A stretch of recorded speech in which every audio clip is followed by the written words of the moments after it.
JC গোসল করছে আর আমি বাহির থেকে দাঁড়িয়ে দেখছি মেয়েটি মনের সুখে গোসল করছে আর আমি বাহিরে দাঁড়িয়ে মনের দুঃখে তা দেখছি। এমন সময় পেছন থেকে আমার মা এসে বলল, কিরে বাহার, বাথরুমের সামনে দাঁড়িয়ে আছিস কেন?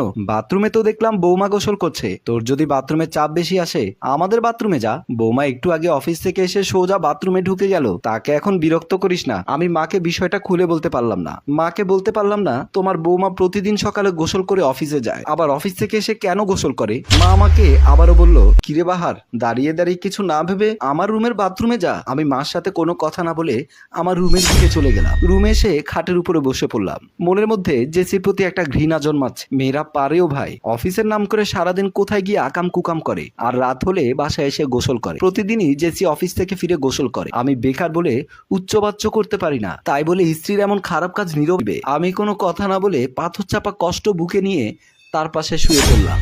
পরের দিন আমি বাজার নিয়ে বাসার